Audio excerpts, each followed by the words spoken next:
না, সরকারকে বিব্রত করতে চায় এরকম কিছু মহল তো আছেই। তারা বিভিন্ন ইস্যুতে নিজেদের পরিচয় গোপন করে এখানে একটা ঘোলা পানিতে মাছ শিকারের ব্যবস্থা করতে চায়। সেটা দৃশ্যমান হয়েছে। যারা আন্দোলন করছে তাদের মধ্যে অনেকে দেখা যায় আসলে ছাত্রই না, পরীক্ষার্থীই না। তো যারা তাদের দাবি সম্পর্কে শিক্ষামন্ত্রীকে জানিয়েছে, সরকারকে জানিয়েছে, এ বিষয়ে শিক্ষা মন্ত্রণালয় তাদের অবস্থান পরিষ্কার করেছে যে দুর্যোগপূর্ণ আবহাওয়ার কারণে কোনো শিক্ষার্থী যদি পরীক্ষায় অংশগ্রহণ না করে বা করতে ব্যর্থ হয় তাদেরকে আবার পরীক্ষা দেওয়ার সুযোগ দেওয়া হবে।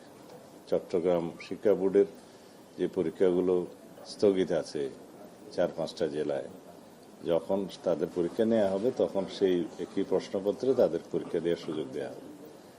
আর 2টা প্রশ্ন সম্ভবত ফিজিক্সের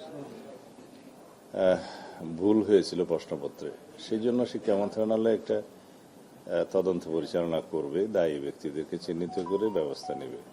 তবে সেই 2টা প্রশ্নের নম্বর ক্রেডিট দেওয়ার জন্য, মানে নম্বর যুক্ত করা হবে মর্মে ঘোষণা দেওয়া হয়েছে। এখানে যারা পরীক্ষার্থী তারা সন্তুষ্ট। এরপরেও যদি কেউ তারপরের পরীক্ষাটায় অংশগ্রহণ না করে থাকে বা করতে না পারে তাদেরকে পরবর্তীতে চট্টগ্রাম শিক্ষা বোর্ডের পরীক্ষা চলার সময়, নেয়ার সময় তাদেরকে সুযোগ দেওয়া হবে। এখানে তো সমস্যার সমাধান হয়ে গেল। আর একটা মন্তব্যের কারণে অনেকে দুঃখ পেয়েছেন, সেটা শিক্ষামন্ত্রী সংসদে তার বক্তৃতায় দুঃখ প্রকাশ করেছেন। এ নিয়ে আর বেশি কিছু বক্তব্য তো বলার নাই।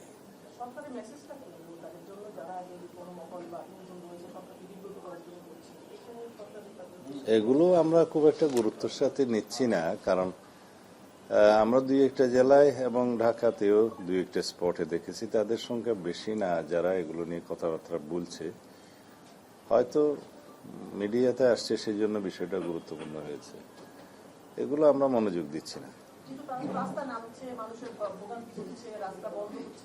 2-1টা জায়গায় হয়েছে, কারণ এই ট্রেন্ডটা ইন্টারিম গভর্নমেন্টের সময় দেখা গিয়েছে যে সচিবালয়ে ঢুকে গিয়ে পরীক্ষা স্থগিত করা বা বিনা পরীক্ষায় পাশের ঘোষণা নেয়া, এই সমস্ত একটা অপকালচার তখন দেখা গিয়েছে, যেগুলোকে তারা হয়তো নিয়ন্ত্রণ করতে পারেনি, যার কারণে তারা এখনো সেই টেন্ডেন্সিটা বহাল রেখেছে।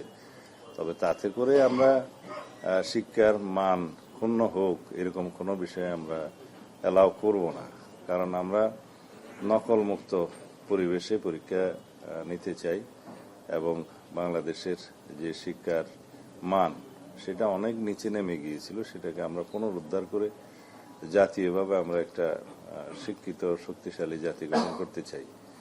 সবাই জানেন, আপনারা কোনো দেশের শিক্ষা ব্যবস্থা যদি ধ্বংসপ্রাপ্ত হয় সেই জাতির কোনো ভবিষ্যৎ নাই।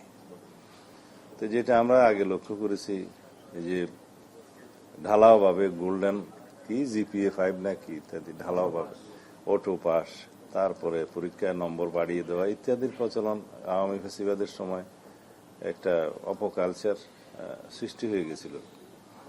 তো তাতে করে আমাদের শিক্ষার মান অনেক নিচে নেমে গিয়েছে। আমরা এখন চেষ্টা করছি, কিছুদিন সময় লাগবে, কয়েক বছর সময় লাগবে, যাতে করে আমাদের সন্তানরা এই জাতির ভবিষ্যৎ, তারা যাতে প্রকৃত শিক্ষায় শিক্ষিত হতে পারে এবং একটা নলেজেবল, জ্ঞান সমৃদ্ধ, প্রযুক্তি নির্ভর এবং বিশ্বের সাথে তাল মিলিয়ে প্রতিযোগিতায় টিকতে পারে সেরকম জাতি আমাদের বিনির্মাণ করতে হবে। তো সেই বিষয়ে আমরা আপোষহীন।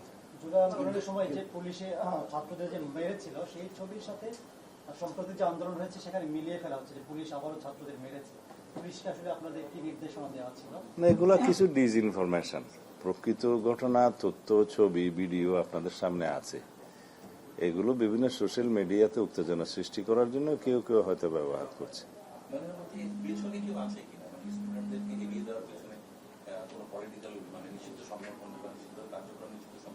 পিছনে যেই থাকুক, সামনে তো আমরা আছি।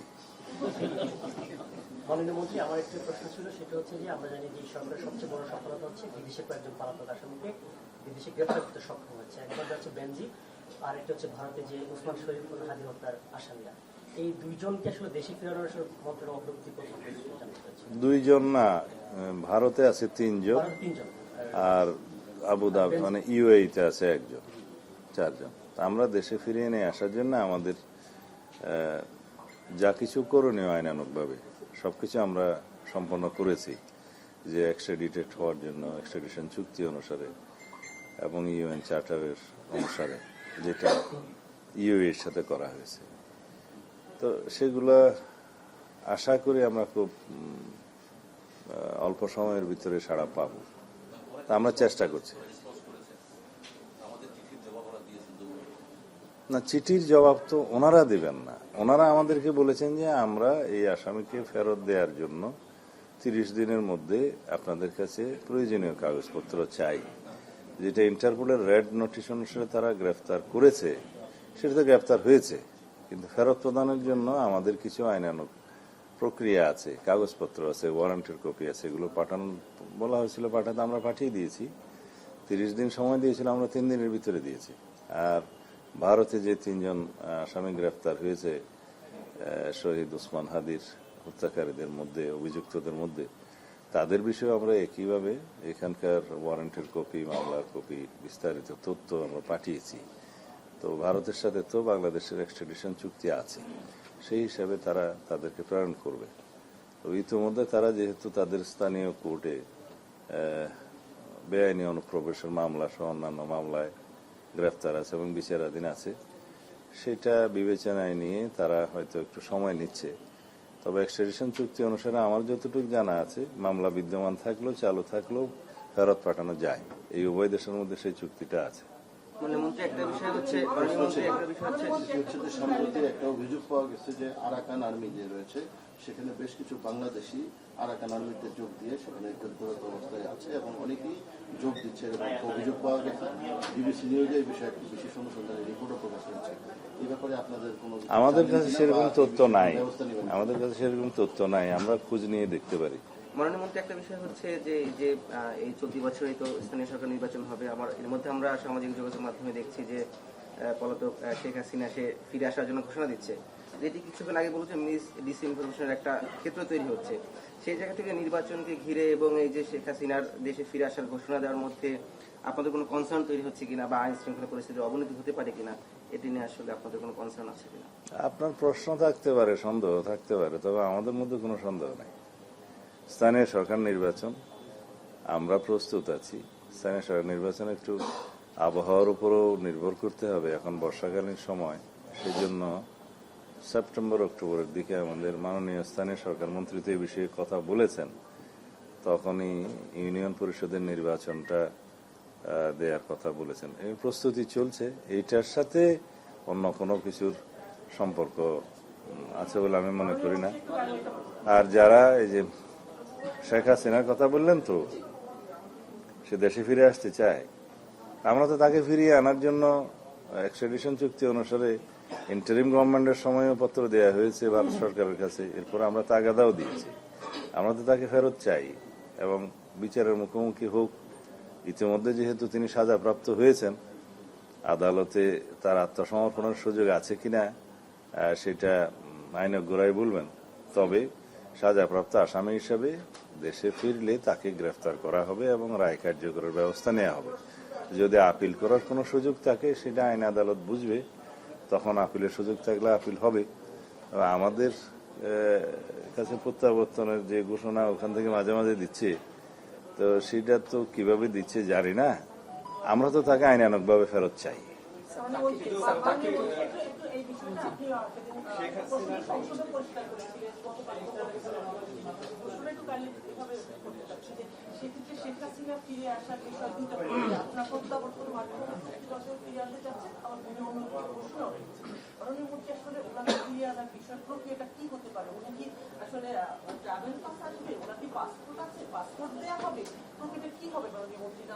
সেটা ভারত সরকারের বিষয়। এক্সট্রাডিশন চুক্তি অনুসারে তাকে ফেরত দিতে গেলে তারা ট্রাভেল ডকুমেন্ট দিয়ে পাঠাবে না অন্য কোনোভাবে পাঠাবে, তারা সেই আইনানুগ ব্যবস্থাটা তারা নেবে। আমরা চাই আইনানুগ প্রক্রিয়ার মধ্যেই তিনি ফেরত আসুক। আমি একটা জিনিস আমার জানার, সেটা হচ্ছে কিছুদিন আগে আপনি দেখেছেন যে সারা বাংলাদেশে ওই যে আরবি হরফে যে পতাকাগুলো, তো তখন আপনাকে প্রশ্ন করার প্রেক্ষিতে আপনি বলেছিলেন যে আপনারা খতিয়ে দেখবেন এর পেছনে কারা আছে, এবং গতকালকে প্রধানমন্ত্রী বলেছেন যে বাংলাদেশে কোনো উগ্রবাদী বা ফান্ডামেন্টালিস্ট যারা এই স্থান হতে দেওয়া হবে না। তো আপনারা খুঁজে পেয়েছেন যে কারা এত বড় আকারে বাংলাদেশের পতাকার মধ্যে হুজুগে কিছু মানুষ আমাদের ধর্মীয় সেন্টিমেন্টকে কাজে লাগিয়ে এগুলো হয়তো করার চেষ্টা করছে। আমরা মনে করি এখানে কিছু সংগঠন আছে, তারা, আমরা ইংরেজিতে বলি যে এরা হয়তো এক্সট্রিমিস্ট, কিন্তু আমরা মনে করি না দেশে এরকম কোন সংগঠন আছে, অস্তিত্ব আছে বা জঙ্গিবাদী তৎপরতা আছে, সেটা আমরা মনে করি না। মাননীয় মন্ত্রী, একটু সর্বশেষ একটা প্রশ্ন করতেছি আমার, সর্বশেষ না আরো হবে। বরিশালের আগৈছড়া থানায় মাদক কারবারিতে হামলা করেছে, 5 জন পুলিশ আহত হয়েছে, আপনি নিশ্চয়ই জেনেছেন। তো সেখানে এই ঘটনার প্রেক্ষাপটে প্রায় মামলা হয়েছে, অনেকেই আসামি করা হয়েছে, তার ভিতরে 200-300 আসামি করা হয়েছে যেগুলি ধারণা করে যেগুলি করা হয় সেরকম অজ্ঞাত। তো এইটা করতে গিয়ে একটা গ্রামের মানুষ পুরোটা এলাকা ছাড়া, তাদের প্রতিদিন বিভিন্ন বাড়িতে রেড দেওয়া হচ্ছে, করা হচ্ছে, কিন্তু এর প্রেক্ষাপটে পিছনে কিছু ঘটনা আছে, সেটা আমার এলাকা, আমি ওই এলাকার মানুষ দেখে আমি জানি। সেটা হচ্ছে ওখানে এই বিএনপি সরকার ক্ষমতা আসার পরে মানববন্ধন মিছিল করানো হয়েছিল যে মাদক কারবারিদের গ্রেপ্তার করানো হোক তখন, এবং এটা ইউনিয়নের কাছে স্মারকলিপি দেওয়া হয়েছে, এবং যারা ওই মামলা মিছিলে ছিল, মানববন্ধন ছিল, তাদেরকেও আসামি করা হয়েছে। নাম্বার 1। নাম্বার 2 হচ্ছে যখন এই মিছিল মানববন্ধন করা হয়, ওই মাদক কারবারিরা তখন পুলিশের সাথে থানায় বসে আড্ডা দিচ্ছে, চা খাচ্ছে, তাদের সাথে সক্ষতাটা পুলিশের এরকম। এবং এরই প্রেক্ষাপটে ওসির বিরুদ্ধে নিউজও হয়েছিল, সেই ওসি 2 জন সাংবাদিকের বিরুদ্ধে এই মামলায় দিয়ে দিচ্ছে আসামি করে, যে সাংবাদিকটা নিউজ করছে ওসির বিরুদ্ধে, তাদের 2 জনকে দেওয়া হয়েছে, একজন যুগান্তর, একজন বাংলা টিভির বরিশালে। হ্যাঁ, এবং স্থানীয় প্রেস ক্লাবের সেক্রেটারি। বক্তৃতা হয়ে যাচ্ছে, কোশ্চেন না, এটাই মানে এই যে মামলা বাণিজ্য করার জন্য যে পুরো একটা গ্রামকে এলাকা ছাড়া করলো, এই ব্যাপারে আপনারা আসলে কি? আপনার বাড়ি কি ওখানে আগরজোড়া? জি, বরিশালে তথ্যমন্ত্রীর পাশে। এই বিস্তারিত যে সমস্ত বক্তব্য আপনি দিলেন, এটা লিখে দিলে আমি একটা পূর্ণাঙ্গ তদন্তের ব্যবস্থা করতে পারি। কারণ এই যে মাদক বিরোধী অভিযানের ব্যাপারে আমরা জিরো টলারেন্স, আমরা মাদকের প্রসার বা মাদক বাণিজ্য বা মাদকের অপব্যবহার রোধ করার জন্য যে কঠিন আইনটা পাশ করেছি এই সেশনে, গত সেশনে, সেটার প্রয়োগ এখনো আমরা শুরু করতে পারিনি, কারণ আমাদের প্রস্তুতি প্রয়োজন। এখানে মাদক দ্রব্য নিয়ন্ত্রণ অধিদপ্তরকে আমরা অনেক বেশি শক্তিশালী করতে চাই। ডগ স্কোয়াড এবং তাদের কর্মকর্তাদের যারা ইন্সপেক্টর, সাব ইন্সপেক্টর লেভেলের আছে, তাদেরকে ট্রেনিং এবং তাদেরকে অস্ত্রে সজ্জিত করা, তাছাড়া ল্যাবরেটরি স্থাপন সহ তাদের আরো অনেক এখতিয়ার দেওয়া হয়েছে। এই কাঠামোগুলো আমাদেরকে এখন সাজাতে গেলে কিছু সময় লাগবে। এখন এখানে আর্থিক সংস্থানের বিষয়ও আছে, আর অস্ত্র হাতে দিলে তো হবে না, সেটার জন্য ট্রেনিংও দিতে হবে। ডগ স্কোয়াড আমরা করবো, কিন্তু ডগ স্কোয়াডের জন্য সংস্থান করা, ট্রেনিং দেয়া, ডগ স্কোয়াড বাহিনী রেডি করা অল্প কয়েকটা দিন সময় লাগবে। এগুলো আমরা পূর্ণাঙ্গ প্রস্তুতি নিয়ে নামবো। তবে এখন আইনটা যেহেতু গেজেট হওয়ার সাথে সাথে কার্যকর হয়েছে, এ বিষয়ে মামলা হবে এবং যথাযথ তদন্ত প্রক্রিয়া চালু করে আমরা ওই আইনের অধীনেই তাদেরকে বিচারের ব্যবস্থা করব। এগুলো ডিটারেন্ট হিসাবে কাজ করবে, যেহেতু আমরা একটা শক্তিশালী আইন প্রণয়ন করেছি, এটা নিজেই একটা ডিটারেন্ট হিসাবে কাজ করবে। তারপরেও বিচ্ছিন্ন কিছু ঘটনা যে হচ্ছে না তা নয়। আগে তো আইনটাই দুর্বল ছিল এবং অধিদপ্তরের কর্মকর্তারা বিনা অস্ত্রে অস্ত্রধারী মাদক ব্যবসায়ীদের সাথে যুদ্ধ করত, তাতে করে আমাদের অনেক অফিসাররা গুলিবিদ্ধ হয়েছে। এখন সেটা হবে না। তাছাড়া অন্যান্য বাহিনীও এই মাদকের বিরুদ্ধে ব্যবস্থা নিতে পারে, অভিযান করতে পারে, মামলা দায়ের করতে পারে, সেই ব্যবস্থাও আছে, আগে থেকেই আছে। কিন্তু মামলাটা এখন হবে নতুন আইনের অধীনে, শক্তিশালী আইনের অধীনে। তা আশা করি আমরা মাদকের বিরুদ্ধে সর্বাত্মক অভিযান পরিচালনা করতে পারব এবং কিছুদিনের মধ্যেই আপনারা হয়তো পরিস্থিতির উন্নয়ন দেখতে পাবেন। আগে আইনি ভিত্তিটা দুর্বল ছিল, সেই জন্য হয়তো অনেক কিছু করা যায়নি। জুয়ার ক্ষেত্রেও একই বিষয়, আগে আইনি ভিত্তিটা দুর্বল ছিল, জুয়ার বিরুদ্ধে তেমন কার্যকর কোনো ব্যবস্থা করা হয়নি। আরো অন্যান্য যেগুলো আছে চাঁদাবাজি সহ অন্যান্য এই আইনগুলো আমরা সংস্কার করার চেষ্টা করতেছি। কারণ এখন পেনাল কোডের অধীনে যেটা এক্সটর্শনের জন্য পানিশমেন্ট আছে সেইটার বিধানগুলো নিয়ে আরো কিছু পরিবর্তন আনা যায় কিনা সেই বিধানগুলোতে সেটা আমরা চেষ্টা করব। কারণ এখন যারা চাঁদাবাজির শিকার হচ্ছেন তারা যদি মামলা না করে তাহলে সেই মামলাটা অন্য কেউ সরকার পক্ষ বা পুলিশ করতে পারে না। তো এইটা একটু আইনগত ভিত্তি আমাদেরকে রচনা করতে হবে। আমরা আশা করি জনপ্রত্যাশা অনুযায়ী ইনশাআল্লাহ আইন শৃঙ্খলা পরিস্থিতির উন্নতি ঘটাতে পারবো। যে জনপ্রত্যাশা অনুযায়ী আমরা আইনগুলো সংস্কার করছি এবং সমাজে আসলে দরকারও আছে যে মাদক মুক্ত, জুয়া মুক্ত এবং চাঁদাবাজি মুক্ত সমাজ প্রতিষ্ঠা করতে গেলে শক্তিশালী আইনি ভিত্তি যেমন দরকার, আমাদের ভিতরে সেরকম মানসিক পরিবর্তনও আমাদের আনতে হবে, সোশ্যাল মোটিভেশনটা করতে হবে। এই সোশ্যাল মোটিভেশনের কাজটা আপনাদেরও, আপনারা জনসচেতনতা সৃষ্টি করেন যাতে আমাদের যুব সমাজকে আমরা রক্ষা করতে পারি এবং এই দেশের ভবিষ্যৎ এই যুব সমাজ তাদেরকে অবশ্যই আমাদেরকে সুস্থ সবল এবং মানসিকভাবে শক্তিশালী করতে হবে। এটা সমন্বিত প্রচেষ্টা। এটা কোনো স্পেসিফিক ঘটনায় যদি কোনো আপত্তি থাকে আমরা তদন্ত করব। আপনি আমাদেরকে এটা লিখিত দিবেন, আমি একটা আলাদা তদন্তের ব্যবস্থা করব। সেটা হচ্ছে আপনি এর আগে পুলিশদেরকে পুরস্কার দিয়েছেন, আজকে অনুষ্ঠান ছিল। আমি আশা করবো যে আগামী অনুষ্ঠান যখন হবে তখন যেগুলো পুলিশের বিরুদ্ধে ব্যবস্থা নেওয়া হয়েছে বা এই সময়ের মধ্যে এগুলোর জন্য আমরা একটা তালিকা পাই আপনার কাছ থেকে। পুরস্কার পেয়েছেন 10 জন, কিন্তু এর মধ্যে আমরা তিরস্কৃত করেছি 20 জনকে। অনেকে চাকরিচ্যুত হয়েছে, সেই তালিকা তো আপনারা পান। এই জিনিসটাও যেন আমরা এবং যে সমস্ত বিষয়ে মামলা হচ্ছে পুলিশের বিরুদ্ধে সেটাও পত্রিকায় আসতেছে, যেখানে যারা পেশাদারিত্ব বজায় রাখতে পারেনি সেরকম কিছু কর্মকর্তার বিরুদ্ধে তাৎক্ষণিকভাবে মামলা হয়েছে, প্রত্যাহার করা হয়েছে। যেমন চট্টগ্রামে একজন ক্রিকেটারকে হেনস্থা করা হয়েছিল, তার সাথে সাথে আমরা পুরস্কৃত যেমন করছি তিরস্কৃত করতেও আমরা কসুর করছি না। এটা আপনাদের সংবাদ মাধ্যমে তো প্রকাশিত হচ্ছেই। উঠি জনপ্রত্যাশা পূরণ হয়েছে, আমরা মনে করি এটা আরো ভালো হবে, ভালো হচ্ছে। কিন্তু গতকালকে দেখলাম যে বিএনপি পরিচয় দিয়ে 3 জন সাংবাদিককে হেনস্থা করা হয়েছে। তেজগাঁওয়ের একটি হোটেলে তারা নাস্তা করতে গিয়েছিল সেই সময়, এবং প্রায় 1-1.5 ঘন্টা সেই হোটেলে তারা একটা মবের শিকার হয়েছে। এই ঘটনাটা আমার নজরে আসেনি। আপনারা যদি লিখিত দেন আমি এখনই তদন্তের ব্যবস্থা করব। আমার নজরে আসেনি। গতকালকের ঘটনা, গতকালকের ঘটনা। আপনারা একটা লিখিত আমাকে একটা কাগজ দেন, একটা কমপ্লেইন দেন, আমি এখনই তদন্তের ব্যবস্থা করব। তিনি বলেছেন যে সরকারিভাবে জুলাই যে শহীদের তালিকা করা হয়েছে, তো সেই তালিকার পরে বেশ কিছু অভিযোগ এসছে যে নদীতে লাশ ভাসিয়ে দেওয়ার মতো ঘটনাও ঘটেছে। তো সেই ক্ষেত্রে 1400 আপ হয়ে যেতে পারে শহীদের সংখ্যা। তো এই বিষয়টাকে এটা আমি জাতীয় সংসদে আমার বক্তব্যে বলেছি।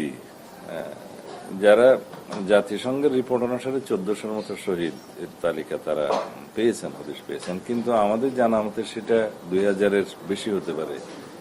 কিন্তু ওই যে স্বৈরাচারী আমলের শেষ দিকে পতনের আগে তারা হাসপাতাল থেকে নথিপত্র গায়েব করে দিয়েছে, অনেক ক্ষেত্রে ট্রিটমেন্ট দিতে দেয় নাই, অনেক ক্ষেত্রে লাশ গুম করে ফেলেছে, অনেক ক্ষেত্রে বেওয়ারিশ হিসেবে দাফন করেছে। এখন আত্মীয় স্বজনরা শহীদের লাশ খুঁজে বেড়ায়, খবর খুঁজে বেড়ায়, আমরা দিতে পারি না। সেই বক্তব্য আমি দিয়েছি। তা এখন যেহেতু ডিএনএ টেস্টের মাধ্যমে এই যেগুলো কবর খুঁজে পাওয়া যাচ্ছে আর কি, গণকবরের মতো, সেখানে ডিএনএ টেস্টের মাধ্যমে যদি এটা উদ্ঘাটিত হয় তখন স্বাভাবিকভাবে শহীদের সংখ্যা বাড়বে, ডকুমেন্টেড হইতে হবে। তো মুক্তিযুদ্ধ মন্ত্রণালয় থেকে যে তালিকাটা করা হয়েছে একজ্যাক্ট সংখ্যাটা আমার সামনে নেই, 800 কত জনের কথা বলেছিলাম, 843 জন না কত জনের কথা বলেছিলাম। তো সেইটা ডকুমেন্টেড আছে, তাদেরকে শহীদ হিসেবে তালিকাভুক্ত করা হয়েছে, গেজেট করা হয়েছে। আহতদেরও ক, খ এবং গ শ্রেণী হিসেবে 3 শ্রেণী হিসেবে তালিকাভুক্ত করা হয়েছে। মোট সংখ্যা 15,000 কতজন, আমার কাছে সঠিক সংখ্যাটা মনে হয় 15,000 কতজন হবে শহীদ সহ। তো এই তালিকা এই বিভিন্নভাবে যদি ডিএনএ টেস্টের মাধ্যমে প্রমাণিত হয় তো সংখ্যা তো বাড়বেই। আমার মনে হয় আমাদের প্রধান তদন্তকারী কর্মকর্তা বা চিফ প্রসিকিউটর আইসিটি কোর্টের কালকে সে বিষয়ে কথা বলেছেন, হতে পারে। প্রধানমন্ত্রী, এর বিপরীত চিত্র আছে, মারাই যায়নি অথচ মামলা হয়েছে। আমরা আজকে একটা রিপোর্ট একটা বিডি নিউজে বের হয়েছে, সেটা হচ্ছে যে যে হত্যা করা হয়েছে বলা হচ্ছে সে সৌদি আরবে অবস্থান করছে। তার সাথে সাংবাদিক কথা বলেছেন, বলছে আমি তো বাদীকেও চিনি না, আপনার যে মারা গেছে তাকেও চিনি না, কারণ আমি তো সৌদি আরবে চলে আসছি। যে মামলা যে আছে, এই যে বাদীগুলো যারা বাদী হচ্ছে তাদেরকে খুঁজে পাচ্ছে। এগুলা ইন্টারিম গভর্নমেন্টের সময় অভিযোগের ভিত্তিতে অনেক ক্ষেত্রে এই তালিকাগুলো করা হয়েছে, তো তারাও বেশি তদন্ত করার সুযোগ হয়তো তখন পায়নি। তা এখন ক্ষেত্র মতে এই সমস্ত অভিযোগ পাওয়া গেলে আমরা তদন্ত করে অবশ্যই সেটা তালিকা থেকে বাদ দেওয়া হবে। কিন্তু বাদীদের ব্যাপারে কোনো ব্যবস্থা নেই, যারা ভুয়া বাদী হয়ে সাজে। সেই ব্যাপারে স্বরাষ্ট্র মন্ত্রণালয় থেকে একটা সিদ্ধান্ত মাঠ পর্যায়ে জানিয়ে দেওয়া হয়েছে। যে সমস্ত মামলায় হাজার হাজার আসামি করা হয়েছে সেই মামলাগুলোতে আসামিদের ক্ষেত্রে একটা আইনি তো আছে 173 দ্বারা, এটা ফাইন্ড আউট করে তাদেরকে চার্জশিটের আগেই যেন বাদ দেওয়া হয়। তো এটা নিয়ে আমরা আবার বসবো। কিন্তু বাদীদের ক্ষেত্রে কোনো যারা বাদী অভিযোগ করেছে, আমি অভিযোগ করেছি, বাদীদের ক্ষেত্রে এটা ব্যবস্থা নেওয়ার বিধানটা আদালতের। এই যে মিথ্যা মামলা করলে যে বিধানটা বাদীর উপরে বর্তায় আর কি, সেটা আদালতের বিষয়। এটা আছে আছে এটা পুলিশ রিপোর্ট দিবে, এটা মামলার ক্ষেত্রে এটা পুলিশ বলবে যে 211 না 211 যেটা পুলিশ দেবে সেটা মামলা। হ্যাঁ, সেটা সেই ক্ষেত্রে বাদীর বিরুদ্ধে ব্যবস্থা নেওয়ার এখতিয়ারটা আদালতের, কিন্তু দিতে হবে রিপোর্ট পুলিশকে। না সেটা আদালতই বলবে তখন।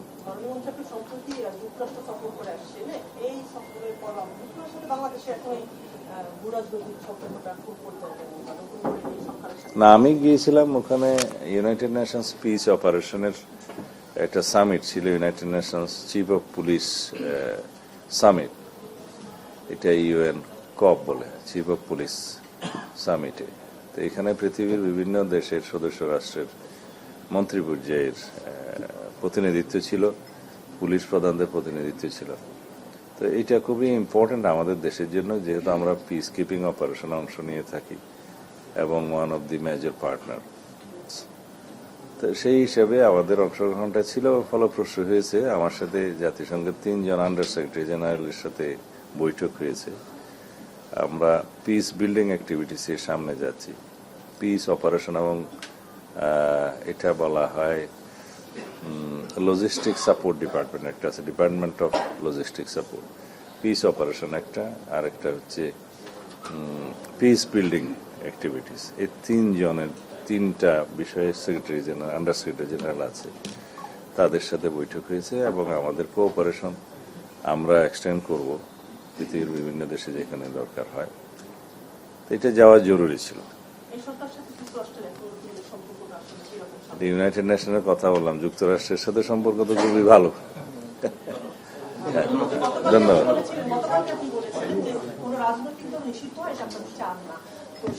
না, সেটা অন্য জিনিস। প্রশাসনিক আদেশে মানে এক্সিকিউটিভ অর্ডারে কোন রাজনৈতিক দলের নিষিদ্ধ হওয়াটা, সেটা আমরা চাই না। এটা বিএনপির অবস্থান, এটা আগেও ছিল। আমরা চাই সবকিছু জুডিশিয়ালি হবে, আইনানুগ প্রক্রিয়ায় হবে। তো সেই বিষয়টা তো আমাদের আগে থেকেই নীতিগত সিদ্ধান্ত, কিন্তু আওয়ামী লীগের সংগঠন হিসাবে বিচার করার আইনানুগ প্রক্রিয়া এখন চালু আছে। যেহেতু এটা আইন পরিবর্তন করা হয়েছে এবং আর্টিকেল 47 অনুসারে কনস্টিটিউশনের এই যে আইসিটি একটা পরিবর্তন আনা হয়েছে, মানবতা বিরোধী অপরাধ, গণহত্যা এবং যুদ্ধ অপরাধ, এই 3টা বিষয়ে আগে ব্যক্তির বিচার করা যেত, এখন সংগঠনেরও বিচার করা যাবে। তো যেহেতু আমরা মনে করি, দেশবাসী মনে করে আওয়ামী লীগ দল হিসাবে এই গণহত্যার জন্য দায়ী, মানবতা বিরোধী অপরাধের জন্য দায়ী, সুতরাং তাদের বিরুদ্ধে তদন্ত পরিচালিত হচ্ছে এবং তদন্ত শেষে অভিযোগ দায়ের হলে আইসিটি কোর্টে সেটার বিচার শুরু হবে। আমরা এটা তো